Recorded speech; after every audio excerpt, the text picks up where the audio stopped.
Participate, engage, speak out, use your voice to be an effective advocate. The Voices in Advocacy podcast examines the diverse landscape of advocacy, exploring the ins and outs of building influence, driving change, and creating champion advocates. It's now time for the Voices in Advocacy podcast with your host, Roger Rickard. Hello and welcome to the Voices in Advocacy podcast. I'm Roger Rickard, president and founder of Voices in Advocacy, where we work with organizations to inspire, educate, engage, and activate your supporters by turning them into effective, influential advocates. And this is the podcast dedicated to the art of advocacy. This podcast is for the people that work and engage in advocacy efforts for their organizations, be they corporations, associations, trade organizations, and nonprofit cause groups.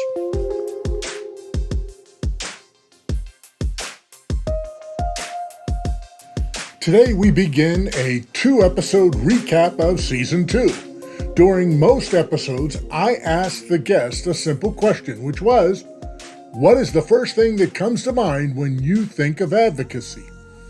Each and every response was so decidedly unique that we chose to share their answers in 2 recap shows. So please, sit back and enjoy.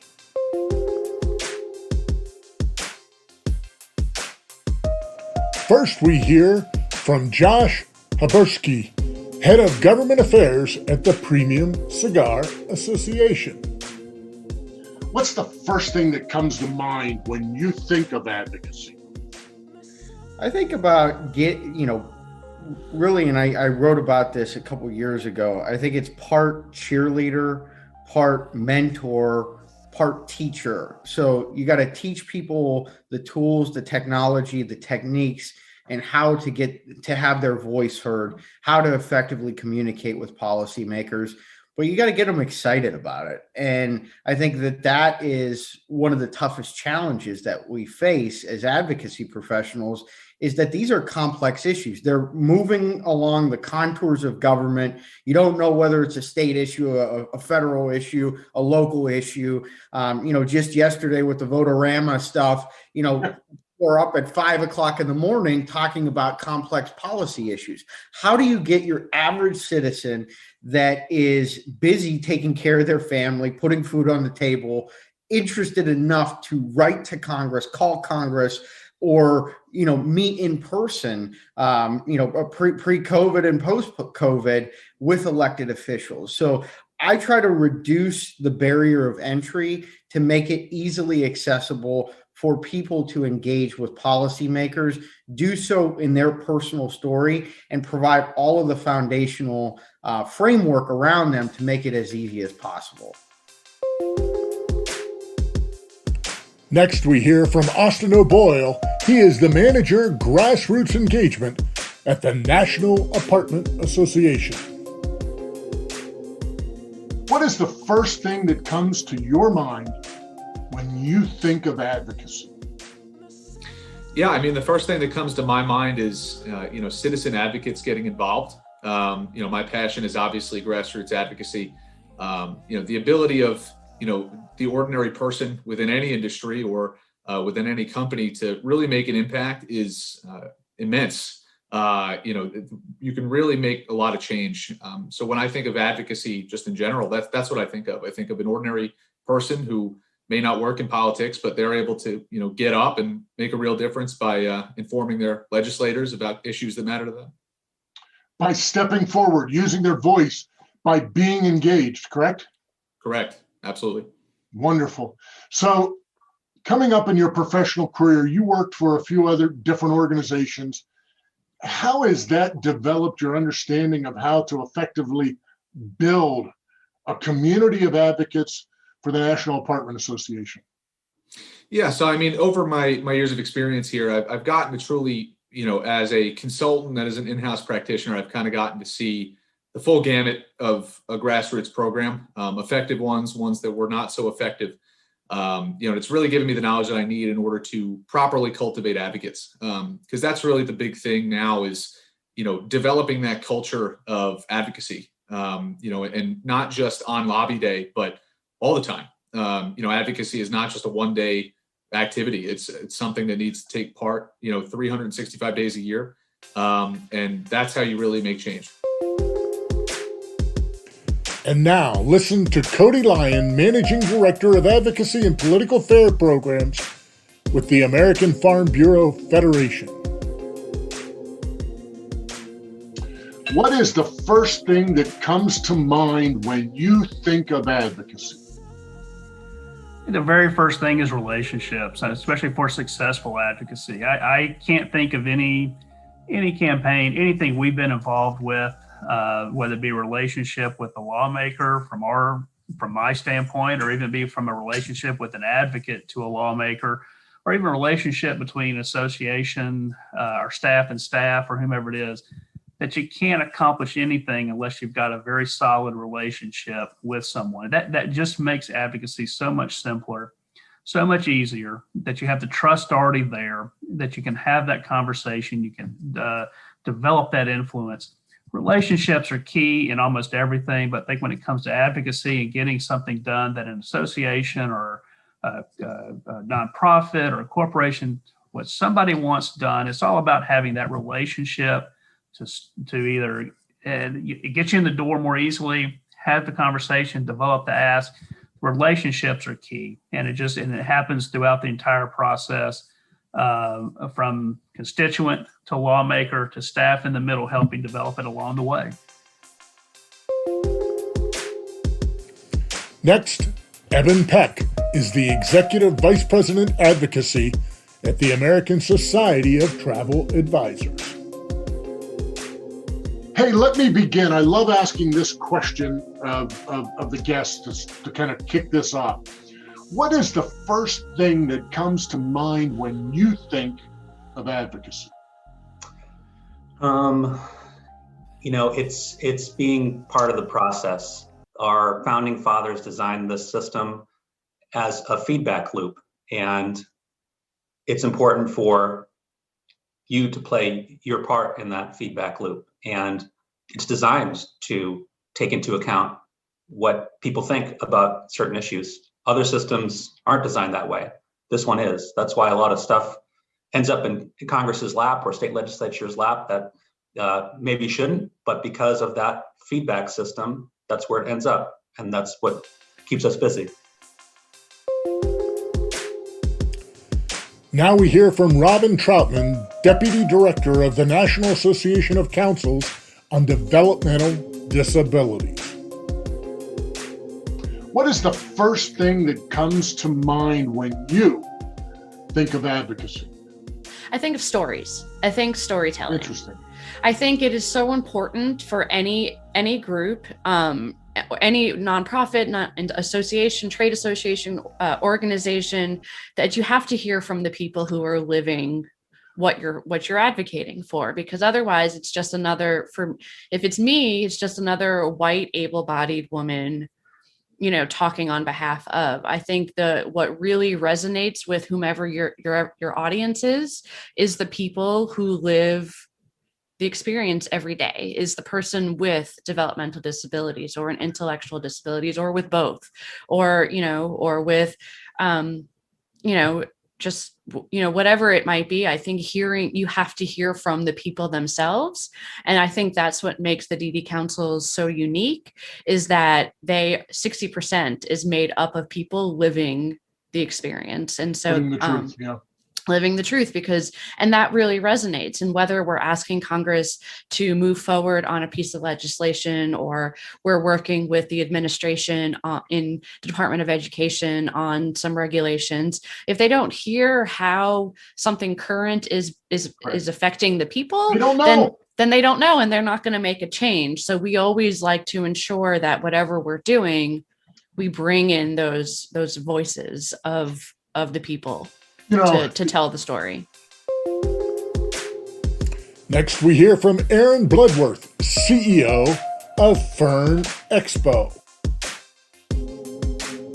What is the first thing that comes to mind when you think of advocacy? Yeah, I think about it as the first thing that comes to mind is advocating to the government, but it's a lot more than that. So I think of it as advocating to politicians or the government about some type of issue or need, but it's bigger than that. And, go ahead. Well, yeah, and to that very point, I often point out what I call the 7 branches of the advocacy tree. And yes, it includes government, but it's media, and it's a public service, and it's people, and it's industry, and it's brand, and it's cause. And all those things really encapsulate what advocacy is. Would you agree with that? I do, absolutely. Please now listen to Dave Dubois, President and CEO of the International Association of Exhibitions and Events, and Tommy Goodwin, the Vice President of Government Affairs for the Exhibition and Conferences Alliance. I ask this question of all of my guests, and so what is the first thing that comes to mind when you think of advocacy? Dave, you go first. Wow, that's a good one. The first thing, it's a marathon, not a sprint. And when we interviewed Tommy and a few other ladies and gentlemen as our finalists, Tommy was high energy and convinced us of the fact that, hey, if you want me to come in and in the first 60 days, snap my fingers and make things perfect, there's nobody that can do that. It's a marathon, not a sprint. And you know what? I've spent more time in the last year on advocacy because we need it. And as a leader of my association and with the support of my board, we were able to get a lot done, raise money, and have for the first time, Roger, a full-time professional licensed lobbyist in Tommy Goodwin, and we're pleased to have him with us. Excellent answer, David. Tommy? So when I think about this, I go back to an old Thomas Jefferson quote, and a lot of your listeners have probably heard this before, but he said a long time ago, we in America do not have a government by the majority. We have a government by the majority who participate. And that's the difference, right? If you've ever watched the news or turned on and said, why on earth is Congress talking about that? That means that they've heard from a lot of their constituents and a lot of their stakeholders that an issue matters to them. And what we're focused on is getting all of the folks in the business events ecosystem, the suppliers, the organizers, everybody in that realm to focus their energy and let Capitol Hill and their state houses and their city councils know who they are. And if we do that, I think we're going to have a tremendous impact both in 2021 and going forward. Now hear from Roger Dow, President and CEO of U.S. Travel Association. Roger, I asked this question of all of my guests. What is the first thing that comes to mind when you think of advocacy? I think advocacy is sales. I grew up in sales, and advocacy is basically sitting down with, whether it be media, a community, or elected officials, and getting them to understand a proposition of more travel means more money for every community, more jobs. And so when we advocate for travel, we're basically sharing the travel story with folks who can make a difference and help us build travel. Please welcome Tori Barnes, Executive Vice President of Public Affairs and Policy at the U.S. Travel Association. The Hill Day is always about member advocacy, people that support the cause. What is the first thing that comes to mind for you when you think of advocacy? I think it's really a combination of things. As someone who has always loved those face-to-face meetings with members of Congress and going up to Capitol Hill, I think that, that is a really important point of advocacy. And I think also it's that broader reach. It's everything that you can kind of throw at an issue to really lend your voice and the collective voice of an industry to move forward on critical issues affecting the business. And so, that includes, boots on the ground lobbying, that includes grassroots, grass tops. So, that broader voice of the industry, making calls, sending letters, sending emails. It includes those pre-existing relationships, those grass tops where you've got members of Congress being contacted by folks that they know within the industry. And we close this episode with Mark Begich, former U.S. Senator from Alaska and current president and CEO of Northern Compass Group, LLC. What's the first thing that comes to mind when I say the word advocacy? Be passionate, remember your issue, keep your facts straight, and always lead with a smile, not with an angry attitude. Wonderful. Mark, any final thoughts? I just say first, Rod, thank you for what you're doing. Thank you for getting people to be advocates. That's what makes this country what it is. If you don't advocate for your cause, no one knows your cause exists. And I tell people that all the time. The first advocacy is vote. Second advocacy is go talk to your folks who are elected at every level, because you never know when some guy who's 26 years old is sitting on the Anchorage Assembly might be a U.S. Senator. Thank you for joining us as we ask, what first comes to mind when you hear the word advocacy?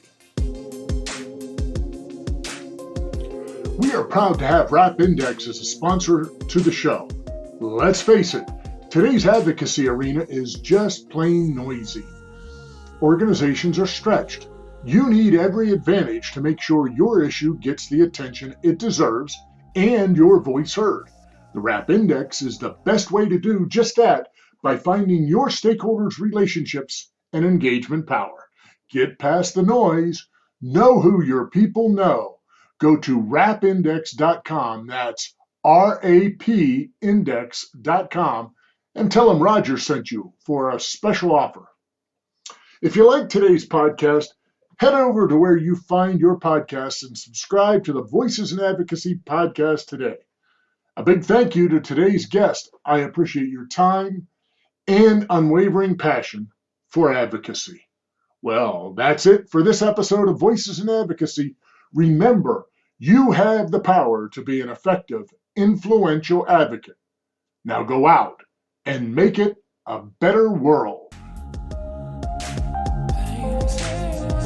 We hope you enjoyed today's Voices in Advocacy podcast and look forward to you joining us again next week. To learn more about Voices in Advocacy, go to our website, voicesinadvocacy.com.